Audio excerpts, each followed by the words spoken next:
Hey Beacons, today on this episode of the Larry Band podcast, I want us to talk about something from Malcolm Gladwell's Outliers. No, it's not the 10,000 hour rule, neither is it the Matthew effect. I think it's something that is really not spoken about much from my observation. And of course, you trust that when I find anything that would be of immense value to you, I'll bring it to you. It's simply about cultural legacy. Now, as legacy conscious people, we we pride ourselves as people who are not just living, parents specifically, who are not just living for today, parents who are not just raising children because we want to or ought to, but because we are laying the foundation for generations to come. What simply is culture? I remember from social studies from way back that culture is simply the way of life of a people, the way they dress, the way they eat, the way they talk, the way they behave amongst themselves. Now, if you go to a place in Nigeria, the culture there will be different from another place, probably in the United States. Even amongst the 36 states in Nigeria, the culture differs a lot. It's very, very diverse, and you see that there are some jokes you could crack in a place that would not make sense or hold much meaning to other people because it is not our thing. There's a way we would make groundnut soup, for instance, in the Edo State region that the Hausas will not make it. That reminds me of one time I was trying to make groundnut soup. Usually, okay, I'm from Isako East.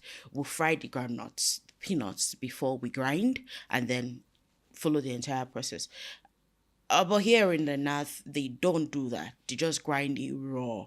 What I found is, okay, I actually tried their method one time. What I found is that the soup does not have that roasty, nutty smell or flavor to it when you make it. Instead, it has that raw peanut scent. Does it become granite soup at the end of the day? It sure does. But it's now a question of preference. Will I make it the northern way or will I make it the eastern way, right? So culture differs amongst very many communities. And let us not forget, or let us remember, that the family is the basic unit of the society, meaning that the culture starts from the family unit and then spreads across onto other families and it becomes a cultural thing amongst a collection of people. What is a legacy? The long lasting impact of particular actions or events that took place when in the past in a person's life, in a family's life, in a society's life. What then is a cultural legacy? From my notes, it says a cultural legacy is the inheritance of cultural traits that influence our success or failure. They are often determined by cultural practices from centuries ago that have been passed down through each generation.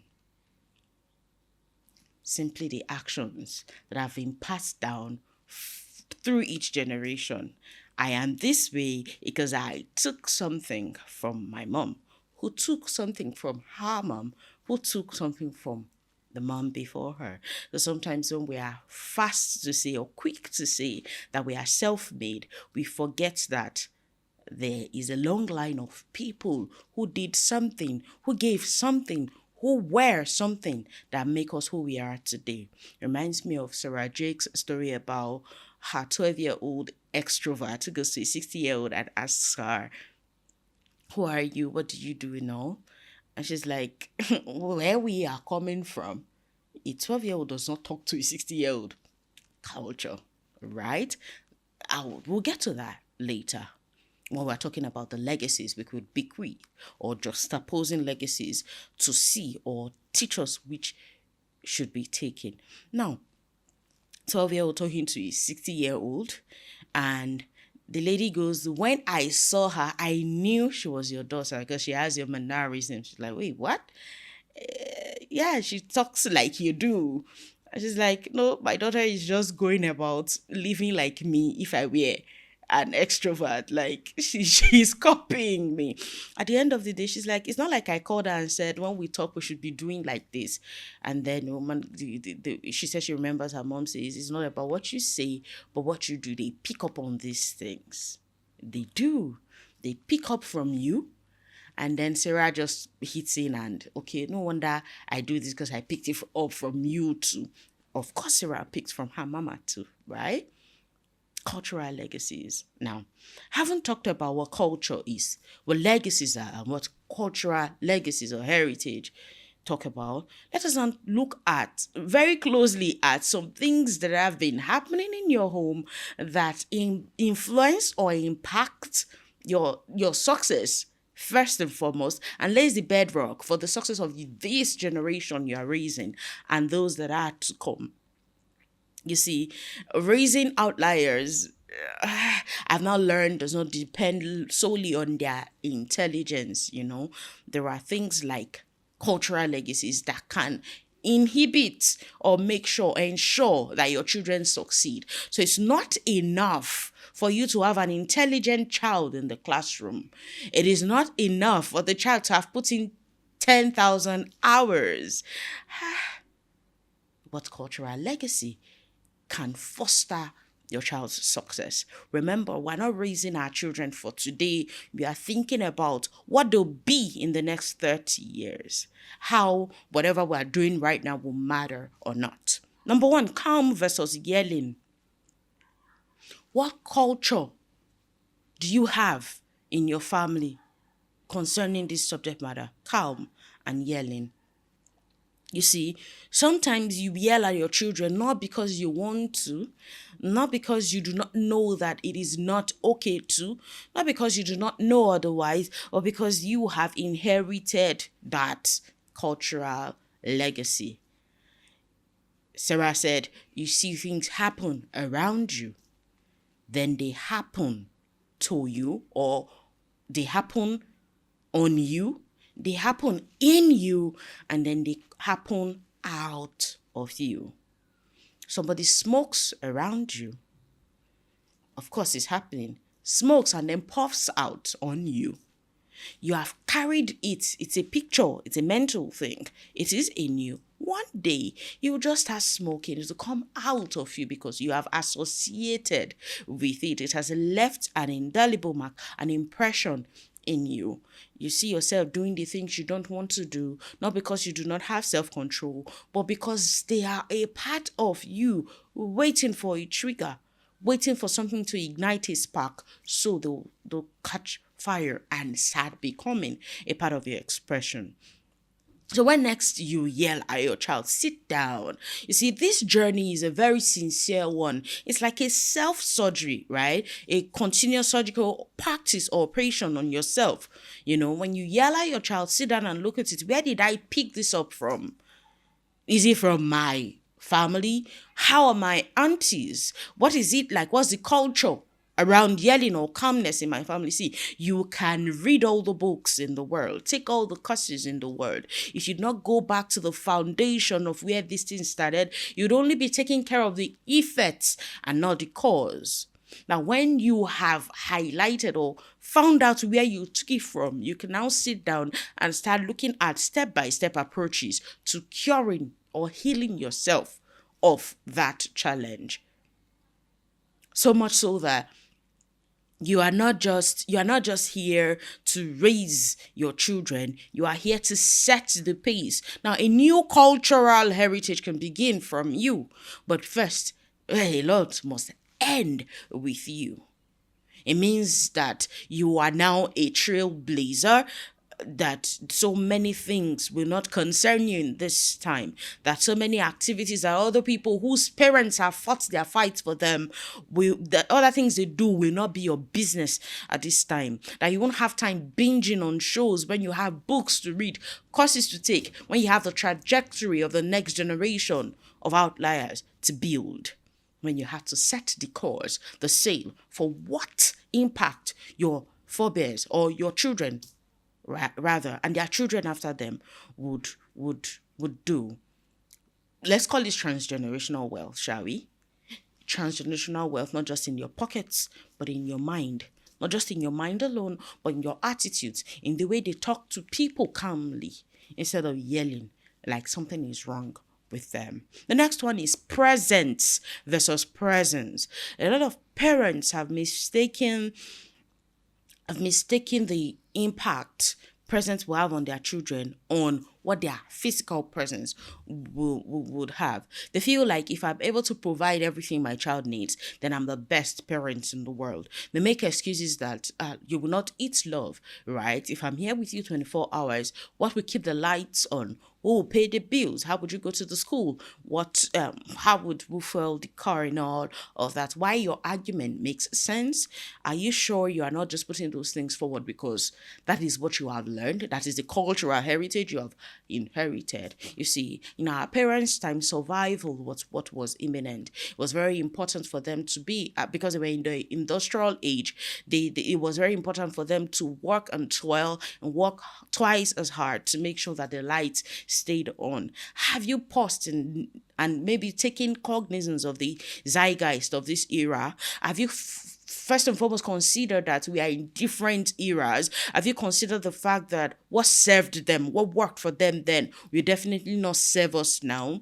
You go to work, you do all the trips, you travel around the world, and then your children are raised by strangers or probably by relatives. But who is in the best position to teach the ways of a kingdom to royals, to princes? You see, a prince who lives and does not know his worth, does not know of his heritage, is worse than a servant. Have you heard that before? I think a part of scripture has that.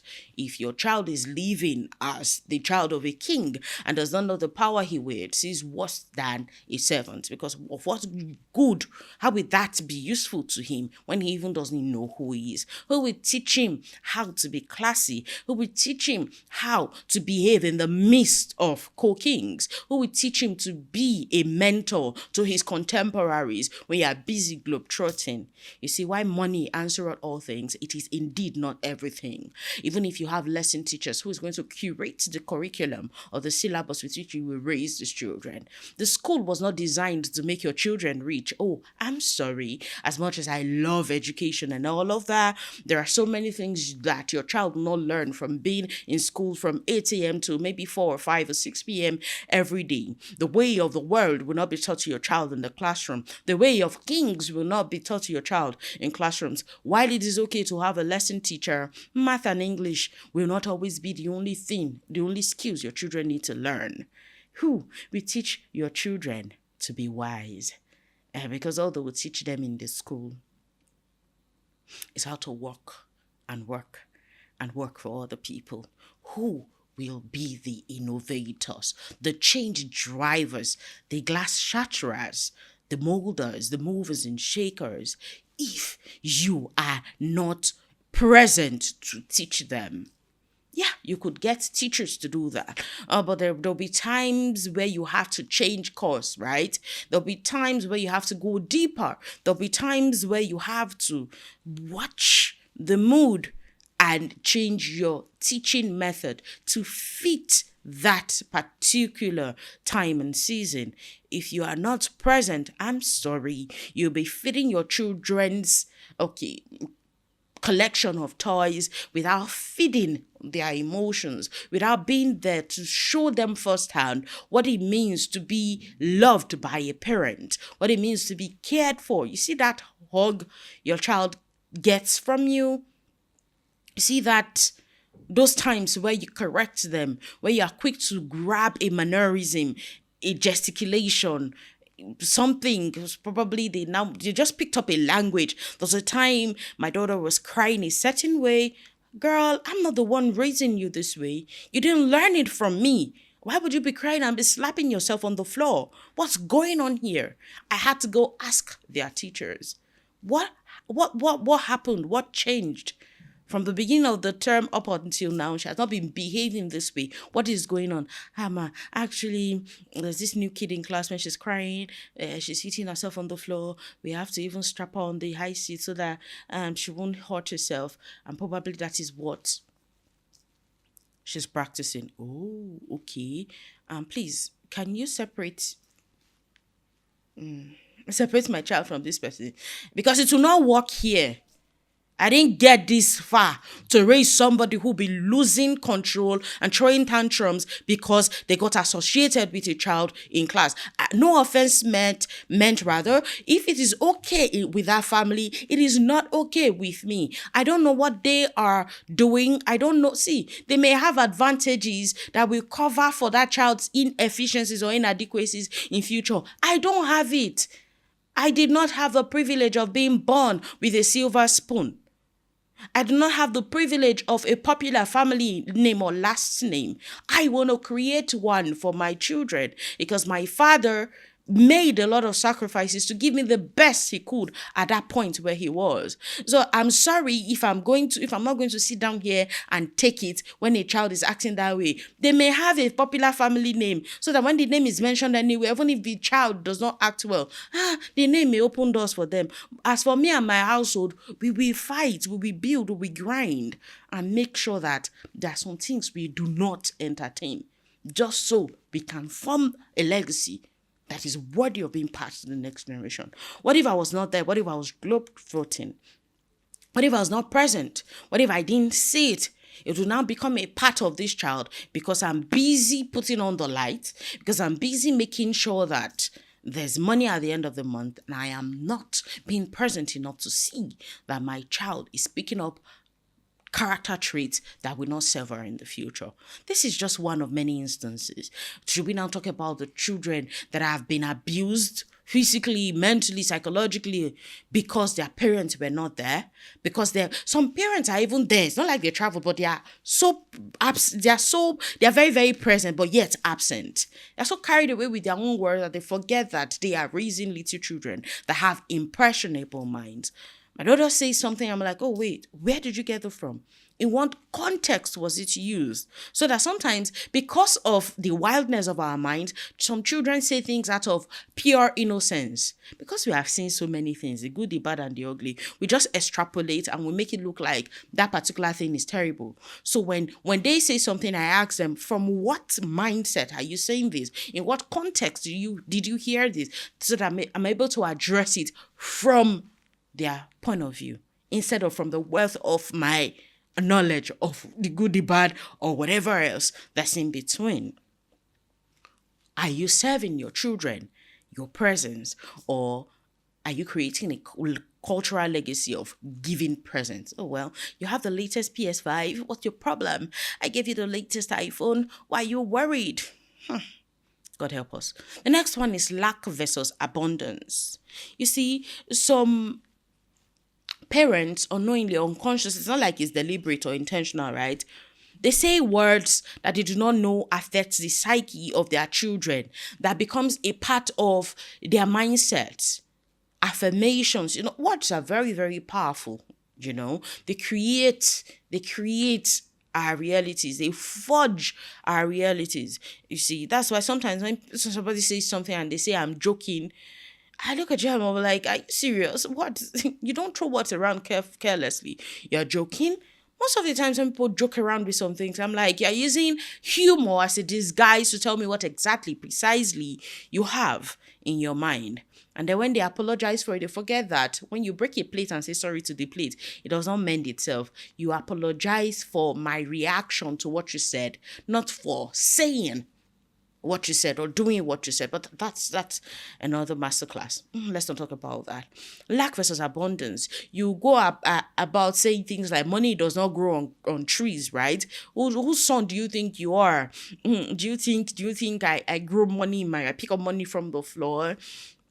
Your child asks you for something, you keep saying, oh, we cannot afford it, we cannot afford it, we cannot afford it. And then the child grows up in future and all he hears and sees and says is, we cannot afford it, we cannot afford it, we cannot afford it. Programming. You have programmed your child to now see that lack is a thing.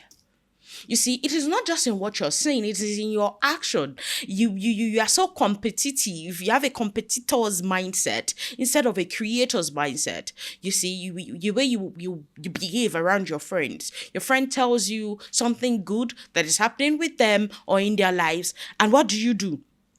Because you are a competitor, you feel threatened, you are very, very envious or jealous, and then the comments you make, you forget that your children see.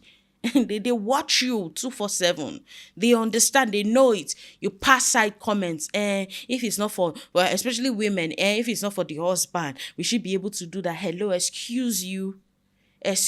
What happened to being genuinely happy for the person, or even happier than the person? The reason why a lot of people will not tell you about their wins is that the last time they told you, you were envious.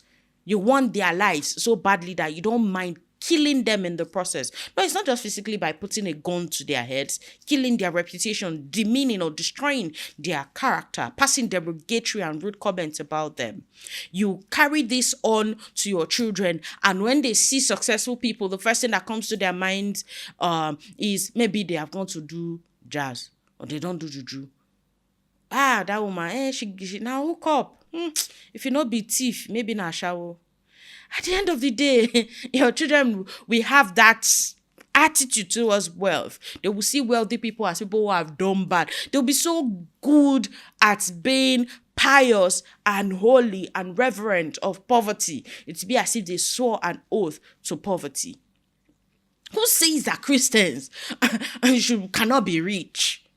Who says that you cannot be a believer and be a billionaire? What law? Where is it in the Bible, safe?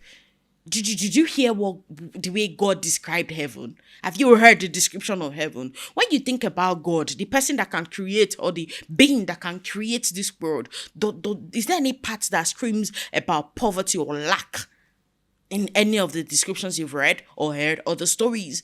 You've heard about the gates of heaven. You've heard about lapis lazuli. You've heard about all the gold. Did you hear about the temple Solomon built for God? Did you hear about the metric tons of gold? Did you hear about the walls and the pillars? And then you are a Christian today, and all you're doing is staying poor and preaching that gospel to your children from your actions? What happened to saying we cannot afford it at this time? However, we will plan and work towards it, so that you give them a work ethic. You pass a mindset that, okay, that we do not have it now does not mean that we cannot work towards attaining, achieving, or getting it. What about teaching them the law of attraction, of thinking about it, of asking for it, right? Of talking about it, and of believing. You ask, you receive, and then you give thanks. You see, the more you impress upon your mind the possibility of getting something, the more your mind goes to work on it. And then ideas will flow from the abundance of what God has created. And you see that you start hitting ideas. Remember, the Bible says that He gave her the power to make wealth, right? You start getting such brilliant ideas and the ability to execute them. The opportunities present themselves, and you get these things done. Or you get these things. So instead of telling your children, we cannot, teach them better. Give them an abundance mindset and start shaping that cultural legacy beginning from now. But of course, you cannot give what you do not have. I understand that you were not giving these things yourself. But are we not tired of those excuses already? Are we not tired? Are we not tired? Are we not fed up with the stories of how my father did this, my mother did that?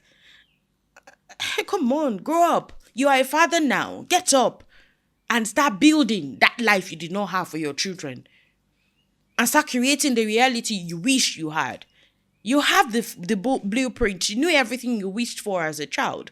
How about you start creating them for your children and much more? Moving forward, instead of staying and wallowing in the past and saying, no, I did not get that. I did not get it. I did not get that. Start now. You give now that you are here. Give, and then start re-parenting your own self. Give to yourself too. So that from the abundance you now have, you can spill over to your children and their children after them. The next one is courage versus timidity. We have scolded and beaten, yelled and shrunk away every fiber of courage our children would have had from them. The way we talk to them, The way we behave, the way we treat them. Your child makes a mistake, the next thing, backhand, straight. It spills water, the knock. You give the knocks, it will be so heavy that the child starts seeing stars. And then you are proud about it. If you make noise, then I will flog you with my belt. Oh, shit. What belt holder? You strip them of courage and dignity, so that when they are before people, all they do is cower and bow their heads in shame. Because you forget that the home is the first school that a child goes to. And you, as the teacher, the first authority figure they have in their lives, you have taught them that when you make mistakes, you get beaten for it. When you don't know how to do something, you get yelled at. When you fail at doing something, you get shamed. You forget that that child will be a man someday. And that man will not be able to face his mates or look at his superiors and say, no, I don't like that this thing is going this way. See, that it worked in times past.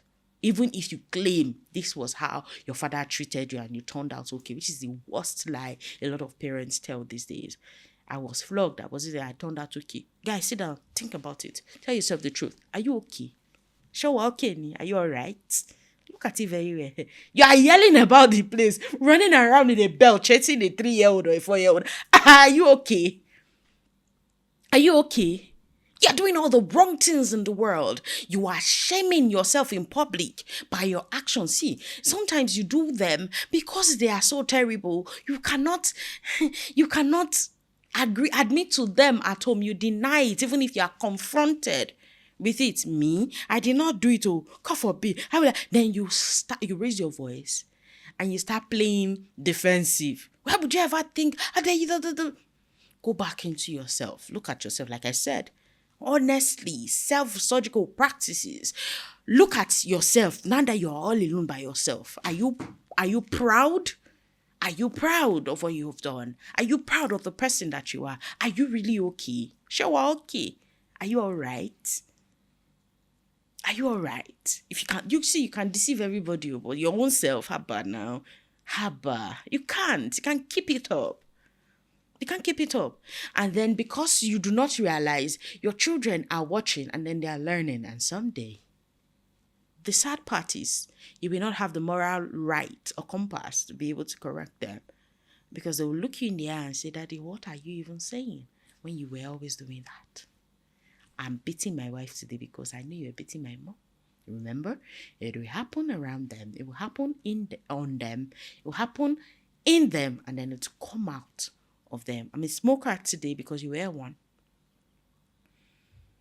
I'm a womanizer today because you were one. You think you are very good at hiding things? Oh my God, they are better at finding them. You think you are very good? Oh yeah, there's technology. I can lock my apps with password. Oh shit! I hope you are locking the app of your life with password, and God is not saying it, because you may cover your sins and nobody may know, but in the deepest privacy of your heart, between you and God, you know what you are doing. And I hope that tomorrow, when your child is making the mistake and destroying his family like you are doing right now, you will be able to call him and say, my son, my daughter, this is not right. You'll be able to have the right standing to say, no, I faced so. See, the confidence that Christ had to tell us to stay away from evil was that he was confronted by them, but did not yield. He was tempted, but did not fall. For every temptation you are falling to today, your children will fall too. And would you be able to stand and say, fight, dear son, you will conquer? But hey, Daddy, you did not conquer. How do you expect me to? Stop being selfish, Dad. Stop being self-centered, Mom. And start teaching your children to be courageous. You see, when you have done things and you're now yelling, defending yourself, you're now using age, the maximum of age. Do you know you are talking to? You are wrong. You have stripped them of that sense to stand up for themselves, the courage to even fail at things. And then when they grow, they'll be so timid that they don't want to, they stay in the safe confines of mediocrity and lack. because they don't have the courage to dare things. Because when they broke the pencil, you told them it was wrong. When they spilled paint when they were sculpting or painting, you yelled at them for it. They don't have the courage to try because failure in the home meant that they would get punished. They feel like life will always punish them for failing, so they find the safety in maybe something that translates to lack later. Whatever you're doing now is setting the foundation for or building the cultural legacy, the culture that your children will inherit and pass on to generations later. The next one is the power distance index. This I got from Malcolm Gladwell's Outliers. You see, in some cultures, younger ones are not allowed to talk to elders in a certain way. You have this reverence for older people, so much so that even when they are making mistakes, when they are doing something wrong, because you are meant to honor them, because you're meant to look up to them, you cannot call them out. In the book, he talked about the story of a pilot and the co-pilot and the engineer, and when they would have been able to avert a crash, but because of the power in the distance index, because the pilot was an older person, the co-pilot was suggesting, instead of telling authoritatively to the pilot that where they were going to was away from where they were supposed to land. That in itself may just be an isolated case, right? But think about it, that your child is in an office where maybe she's 25 and her boss is 60. And the boss is making advances at her and threatening her that if she does not yield or succumb, that she's going to get fired. Will your child be able to stand up to that man and say, to hell with you and your job, I'm quitting? Or will she yield? Because you have stifled them. You have used your authority to grind them into obedience, into submission. Of course, you are the lion of the tribe of your home. They cannot question your authority. You say, I do this and do it when I say and how I say it. How about you talk to them like civil humans? How about you teach them to practice negotiation with you, conflict resolution with you? So that I was meant to spend time with my daughter yesterday, and I told her I had to put away laundry. How about we do them together so that you can talk to me while we do it? And it got to a point that she's like, Mommy, I'm actually not really enjoying this time together right now, because it just feels like I'm asking you questions and you're busy with laundry, and it's not so much fun for me. And I appreciated the courage it took her to tell me that. I said, oh, baby, I'm sorry, but can you see it from this point of view? That one day I'll be putting laundry away, and I would remember when we were doing it together, and I'll smile because you shared this moment with me. I remember the questions you were asking me, especially when you're not here anymore. And I will smile. Have you also thought about it that someday you will be putting your daddy's laundry away, and you remember when mommy was teaching you how to do it? You see, the way you will learn to do these things is by watching me do it yourself. And she goes, oh, that's true. And I said, how about just asking questions from the laundry basket? You pass the clothes to me, and then I fold and put them away. Or you watch me fold and then you do it too. I said, okay, mommy. And then we got on with it. That became a teachable moment for me too, and that helped me repurpose how she thought about it. Now look at it from the angle of, I am always right, I do no wrong, I'm infallible. She would conceive the idea in her mind, but she'll be afraid to tell me, because of course I would defend it with all my fist and all my anger and shut up. Are you not even grateful that I'm saying, you know it? Really, really, really. Now, remember, you are legacy conscious, right? What that is showing them is that you should not confront anybody that is older than you, even if they are doing the wrong thing. I know you'll be quick to say, or somebody will be quick to say that, is it not that you're now teaching them to be rude or not to be submissive to authority? There's a big difference, a far cry. There's a very, very, very, very big difference between submission and outright cowardice. Yeah, that's the word, cowardice. Cowardice, yes. Because you and I know what is right. You and I know that it is out of place. It is not okay for a 60-year-old man who is married to be making advances at a 25-year-old who's working in an office, whose intellect, whose skill set should be what she's serving the company with. Now, if your child goes to say, I'm sorry, I'm not interested, and he keeps sending HR to put obstacles in her way, is it not okay for her to confront that person in that situation? Now, when we're teaching assertiveness, remember that we're also taught honor as a skill. We're also taught communication, effective communication skills. They would know how to present the matter in such a way that they are not coming across as rude. They have radical candor. You are saying something you're not okay with, but very, very politely and cautiously. Oh, I'm sorry. Okay, let's put it this way. I appreciate the fact that you see me as aesthetically pleasing and as beautiful. I also appreciate the fact that you think of me as somebody you would have loved to share your time with. I am sorry. This does not in any way align with my rules, with my values, and it's demeaning to my person. If you keep putting up with this, I'm either going to bring it to HR's notice, or probably because you own the company, it's not going to fly. I'm just going to have to quit. We must feed our children self-esteem to the point that they are ready to drop it like it's hot if it is infringing on their values. They should stop seeking validation from people. They should be so healthy, so wealthy in their self-esteem that they can say no and stand by it no matter what. You should teach them to be so contented with whatever they have that they will be able to see the disguise of abundance and say no, because I see what is behind the hand that is giving it. The promise of the world in exchange for their souls. The promise of the beauty, the treasures of this world in exchange for the morals that you have taught them. If you feed your child's mindset properly, it will serve them long after you are gone. It will serve their children too, because it is something that you have passed on to them as a legacy. So, stop raising children who are timid and start teaching them to find their voices. Stop making mistakes look like they are the end of the world, and start making them see that mistakes are indeed proof that they are trying. The next one is, okay, we're talking about the power distance index, right? Yeah. So stop using your place as father or mother to intimidate them so that they would not be used to it. So much so that when they go out, they'll feel like, yes, this is how it works, right? This is how it works. If this person is making a mistake because he's older than me, I'll just shut up. I'll just bear it like that. The power distance index robs the children.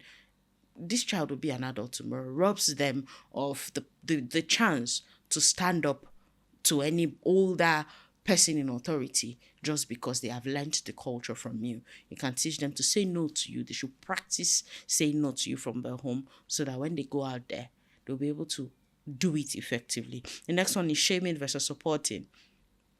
Kobe Bryant said one of the memories of his dad that shaped his life was when he missed a lot of goals when he was playing. I think it was he 11 or 14 then, and then his father called him and said no matter how much he feels, he's going to love him.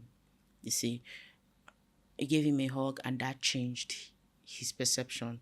He knew that whether he failed or not, there's somebody who was going to always be there for him.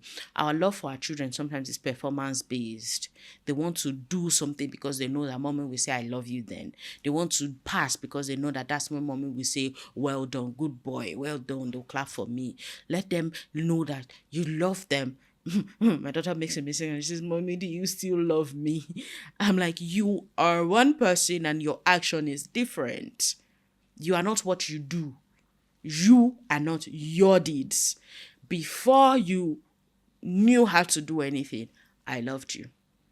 Before I even held you in my arms, I loved you. So my love for you is not based on what you do or do not do.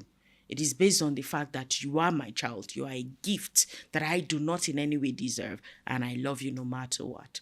It gives them the confidence to feel, believing that whatever happens, whether or not they fail, whether or not they succeed, you would always be there. They would always have your love.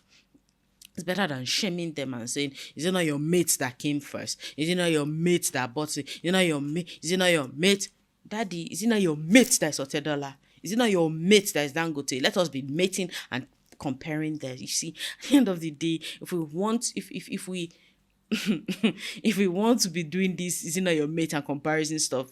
Dear Father, there are men out there that are doing better than you are. Nobody's throwing it or rubbing it in your face. So please support instead of shaming. The next one is hard work versus laxity. Again, from Outliers by Malcolm Gladwell. We talked about the Asians and how the Chinese particularly, and how they build their rice paddies, the meticulous work that they put into it, from the building on the mountaintops to the mountain sides, rather, to the irrigation system, to making sure that the sunlight is not too much, making sure that the manure or fertilizer they get is not too much, because too much is most times or sometimes worse than too little. You see, when children grow up in such families, they inherit the culture of hard work, of painstakingly starting something and seeing it to its logical conclusion, because they have to quickly harvest the rice and put in a new batch before the summer sets in or something. And at the end of the day, because they have gone through this process and they've seen their parents do it over and over again, because rice is like, you to survive you must have rice. Rice is what you sell to get other things. Breakfast has rice in it, lunch has rice in it. Rice is like your leverage. So if these Chinese kids have seen this culture, they'll carry the mindset into everything they do. What is math? Is it as difficult as the rice farm or rice farming process? What is math? Is it as difficult as making sure that sun does not scorch the rice seedlings we have transplanted to the fields? You see, if you build a culture of hard work and resilience into your children, there's no mountain they cannot climb. There's no challenge they cannot conquer. There's nothing they cannot face or take on, because they'll build from that, they will build self-efficacy, the knowledge or the confidence that this same me who did that in the past is able to do this and much more. And then from there, they'll carry that knowledge, that awareness, that consciousness into doing all the tasks, because they believe in themselves and that they are hard workers. The final one will be teamwork or self-sufficiency. It is a big joke that a lot of people feel like, because I'm self-sufficient, because I'm self-reliant, I can do it by myself. I can do all things through Christ who strengthens me. Yet Jesus Christ fell 3 times and Joseph had to carry his cross. I can do all things through Christ who strengthens me. Yet Jesus Christ had 12 disciples. I can do all things through Christ who strengthens me. Yet when it was time to feed the 5,000 men, they asked for bread and fish from the little boy. Self-sufficiency is a joke. A tree does not make a forest. No man is an island. You need help as much as of it as possible. So when people tell me they are self-made, I laugh, because while you were away in those meetings, somebody was looking after your children. How is that self-made? When you were going to that appointment, somebody drove the car. How is that self-made? Did you refine the crude oil, make it petrol to fuel your car? How is that self-made? Did you make the dress that you're wearing? Did you weft the hair you're wearing, make them into wigs? How is that being self-made? Did you make the makeup that you're wearing that is making you look as beautiful as you are? How is that being self-made? Did you farm the food you ate today? We need each other.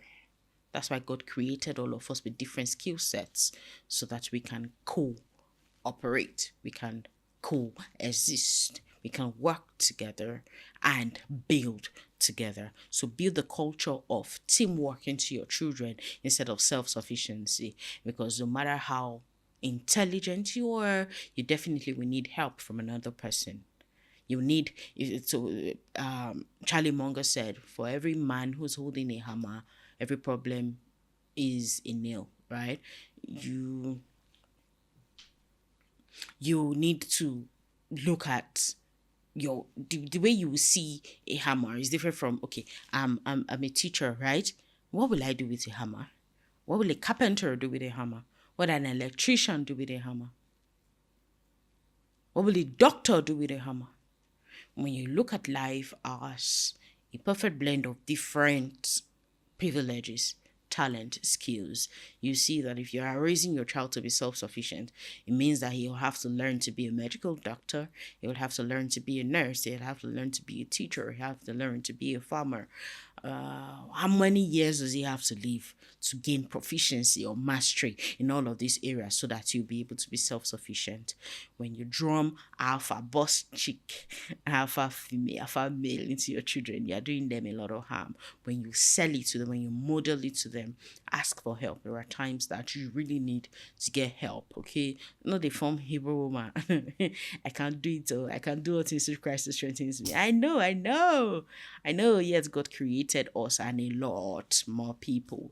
Find those people who complement you, who have strengths in areas where you have weaknesses, and find a way to work together, and you see that you'll be making a perfectly beautiful masterpiece at the end of the day. In this episode today, we've talked about cultural legacy. What are you passing on to your children? What has been passed on to you? What betting did you get that you are dropping and saying, no, I cannot pass this to my children? What will serve them? Look at it now. What is the zeitgeist of this era? What is serving now? Are you a visionary parent? Are you able to look into the future and say, okay, these skill sets will be relevant in the future? These values will be relevant in the future. Let me start setting the piece now for my children so that when the time comes, they would have learned a lot from me. And then they would have been passing this on to their children too.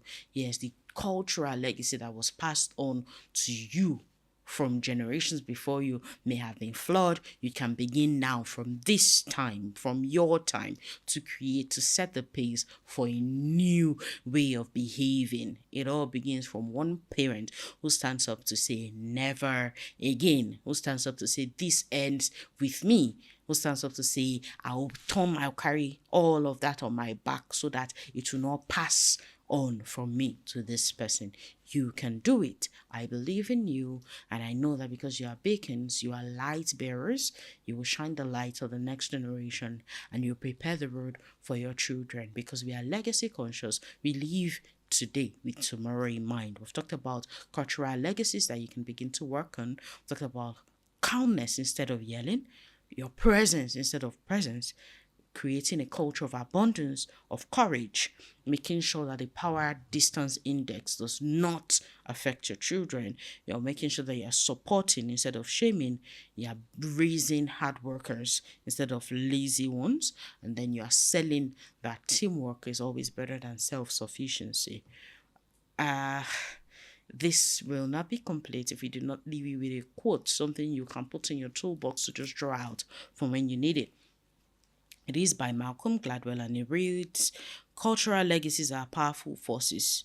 They have deep roots and long lives." Cultural legacies are powerful forces.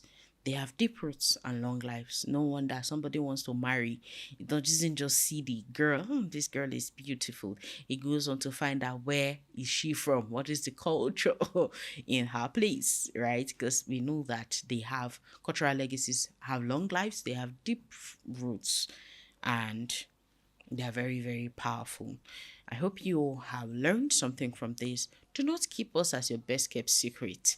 Help us shine the light. Help us make this movement go viral. Share this video with that parent you've been judging. Yeah. Instead of shaming them, help them learn something. And until we meet again in our next episode, stay excellent.